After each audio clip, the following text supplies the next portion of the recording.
वंदे मातरम आप देख रहे हैं नेटवर्क 10 और मैं हूं आपके साथ आशिमा त्यागी। चलिए बुलेटिन की शुरुआत करेंगे बड़ी खबर के साथ। देहरादून से इस वक्त की बड़ी खबर, चुनावी मूड में दिखने लगी है बीजेपी। तो बीजेपी प्रदेश कार्यालय में पदाधिकारियों के साथ बैठक, प्रदेश अध्यक्ष मदन कौशिक की अध्यक्षता में ये बैठक हुई। मुख्यमंत्री पुष्कर सिंह धामी बैठक में रहे मौजूद। तो लगातार पदाधिकारियों के साथ ये बैठकों का जो दौर है वो चल रहा है। बीते कल की बात करें तो बीते दिन भी ये पदाधिकारियों के साथ बैठक हुई और आज भी ये बैठक जारी रहेगी। तो बता दें कि आगामी चुनाव की रणनीतियों को लेकर इस बैठक में चर्चा की गई है कि किस तरह से पार्टी संगठन को मजबूती दी जानी और उसके अलावा जो चैलेंजेस हैं उनको किस तरह से पूरा किया जाना है और सरकार की तरफ से जो तमाम योजनाएं चलाई जा रही हैं वो कितनी पूरी हो चुकी हैं, कितने को और अमली जामा पहनाया जा सके, इसको लेकर लगातार चुनावी मोड में इस वक्त प्रदेश बीजेपी नजर आ रही है। और जब से दिल्ली से वापस लौटे हैं पुष्कर धामी, उसके बाद से लगातार बैठकों का जो दौर है वो यहां पर जारी। तो मुख्यमंत्री पुष्कर सिंह धामी भी इस बैठक में मौजूद रहे जिसमें आगामी चुनाव की रणनीति को लेकर चर्चा की गई। तो देहरादून से यह बड़ी खबर, चुनावी मूड में इस वक्त प्रदेश बीजेपी। तो बीजेपी प्रदेश कार्यालय में पदाधिकारियों के साथ बैठक, बूथ स्तर पर किस तरह से पार्टी संगठन को मजबूती दी जाए। और ये पहले ही जो साफ कर दिया गया था कि बूथ स्तर पर कहीं ना कहीं पार्टी संगठन को और मजबूती देने की कोशिश हो। तो इन तमाम मसलों को लेकर जो बैठक है वो यहां पर की जा रही है। तो आगामी रणनीति को लेकर भी बैठक में मंथन।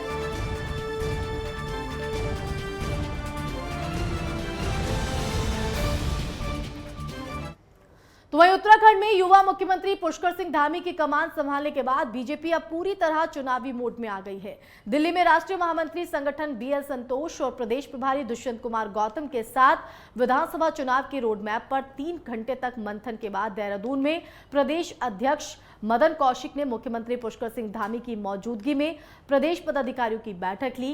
बैठक में उन्होंने पदाधिकारियों के साथ चुनावी रोड मैप को साझा किया।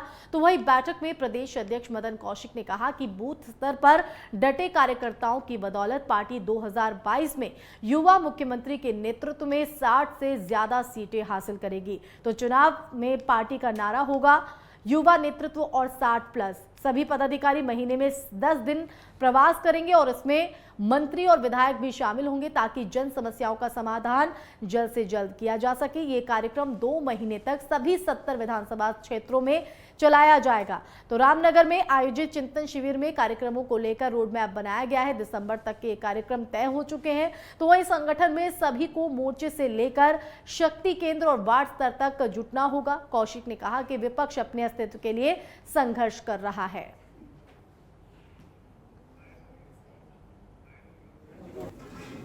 जो हमारे पदाधिकारी है इनका महीने में 10 दिन का प्रवास, और दूसरा हम लोगों ने आज नारा दिया युवा मुख्यमंत्री और 60+।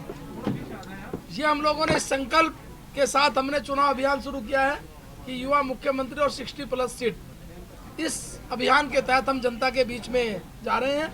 बाकी जितने हमारे काम हैं उन कामों को लेकर जनता के बीच में जाना और बूथ के बाद पन्ना प्रमुख, इस प्रकार की सारी योजना को लेकर हम लोग आज से शुरुआत की है।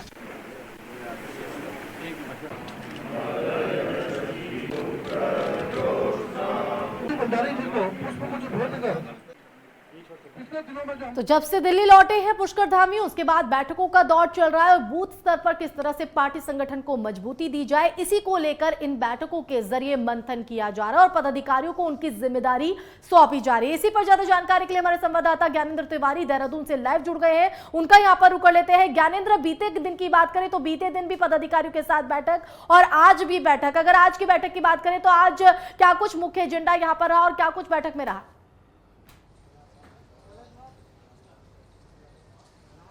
देखिए, जिस तरीके से दिल्ली के दौरे के बाद देहरादून पहुंचे मुख्यमंत्री और ऐसे में जो भाजपा के साथ उनकी बैठक हुई है, प्रदेश अध्यक्ष के साथ कई पदाधिकारी इसमें मौजूद है। कल शाम भी बैठक हुई और अभी आज भी बैठक हुई है। तकरीबन 2 घंटे की जो बैठक रही है।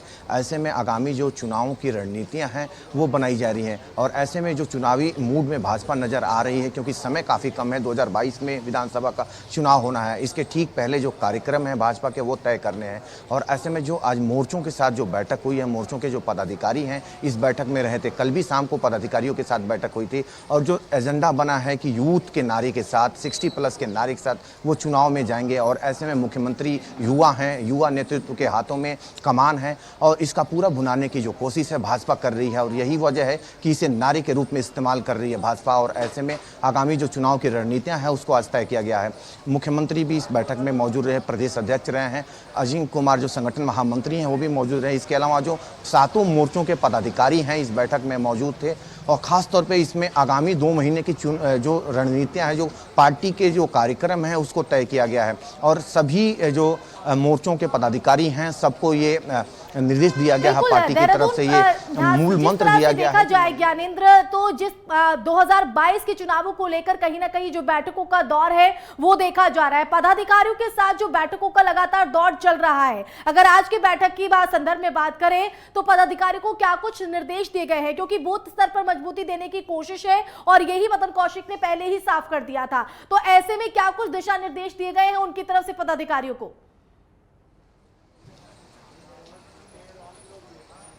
देखिए आसिमा, जिस तरीके से आगामी चुनाव को लेकर जो निर्देश हैं वो पार्टी के अध्यक्ष की तरफ से दिए जा रहे हैं। आज की बैठक में जिस तरीके से युवा नेतृत्व और जिस तरीके से 60+ के नारे के साथ चुनाव में जाने की बात भाजपा की तरफ से कही गई है और दूसरी तरफ जो मोर्चों के जो पदाधिकारी हैं उनको 10 दिनों तक जो है मंडलों में कार्यक्रम करने के निर्देश दिए गए हैं, प्रवास करने के जो निर्देश दिए गए हैं कि महीने में 10 दिन वो मंडल स्तर जाएंगे, लोगों से मिलेंगे, जनता से अपनी बातें रहेंगे, सरकार के कामकाज को रखने का काम करेंगे और पार्टी के को मजबूत बनाने की दिशा में काम करेंगे, क्योंकि काफ़ी कम समय है और ऐसे में बूथ स्तर तक के और पन्ना स्तर तक के जो कार्यक्रम हैं वो पार्टी को तय करने हैं और 2 महीने का जो कार्यक्रम है आज इसे तय करने का काम इस बैठक में किया गया है। जिस तरीके से मुख्यमंत्री भी मौजूद थे, संगठन मंत्री अजीम कुमार जी थे और जिस तरीके से अध्यक्ष ने सभी पदाधिकारियों को, मोर्चों के साथों जो पदाधिकारी थे सबको एक एक कर जो कार्यक्रम तय किए गए हैं उसको लेकर निर्देशित किया है और कहीं ना कहीं जिस तरीके से ये कार्यक्रमों का दौर लगातार जारी है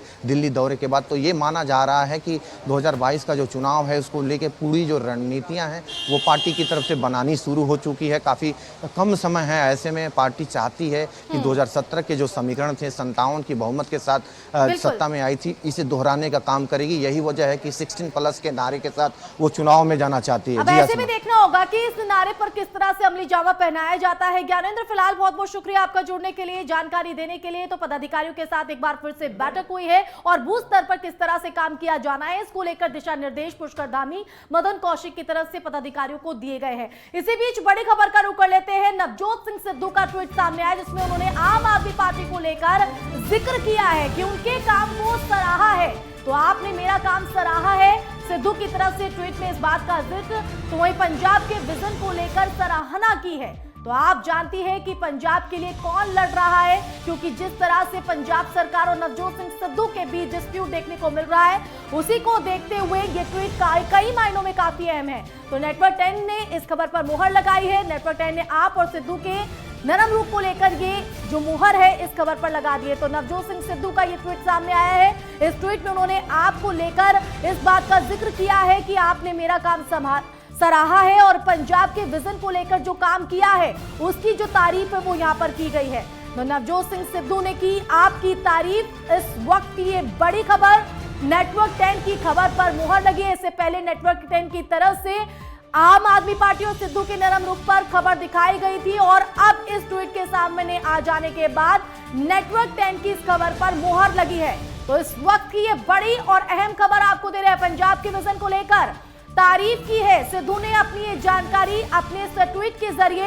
तो उन्होंने आम आदमी पार्टी की तारीफ करते हुए कहा है कि आम आदमी पार्टी ने मेरे काम को सराहा है और जिस तरह से पंजाब को लेकर उनका रुख रहा है उसकी भी तारीफ यहां पर की गई है। तो कहीं ना कहीं आम आदमी पार्टी और सिद्धू के बीच जो नरमी का रुख देखा जा रहा था वो अब खुलकर भी सामने आ गया है और इस ट्वीट से कहीं ना कहीं ये तमाम जो कयास है वो यहाँ पर लगाए जा रहे हैं और उस पर मुहर भी लगती नजर आ रही है। नेटवर्क 10 ने इस खबर को बड़ी ही प्रमुखता के साथ दिखाया था, जिस पर मुहर लग गई है अब इस ट्वीट के सामने आ जाने के बाद। तो नवजोत सिंह सिद्धू ने की आपकी तारीफ, जिसके बाद कई राजनीतिक जो मायने हैं वो इस ट्वीट के जरिए लगाए जा रहे हैं, क्योंकि अगर पंजाब सरकार और नवजोत सिंह सिद्धू की बात करें तो उनके बीच सब कुछ ठीक नहीं चल रहा है और ये जो अंदरूनी कलह है वो निकलकर कई बार सामने भी आई है। लेकिन इस डिस्प्यूट के बीच नवजोत सिंह सिद्धू का ये वो ट्वीट है जो आप तस्वीरों के जरिए देख पा रहे हैं। तो आपने मेरा काम सराहा है, नवजोत सिंह सिद्धू की तरफ से अपने इस ट्वीट में इस बात का जिक्र, पंजाब के विजन को लेकर जो काम किया है उसकी तारीफ की गई है आम आदमी पार्टी की तरफ से।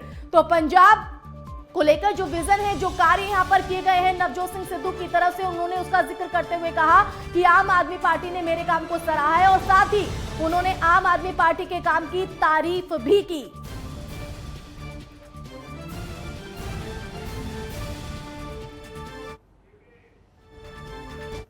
बढ़ेंगे आगे तो राज्य में राजनीतिक जमीन तलाश रहे कुछ नए दल तरह तरह के हथकंडे अपना रहे हैं, लेकिन बीजेपी के पक्ष में जो माहौल है उसके आगे उनके सभी प्रयास विफल साबित हो रहे हैं।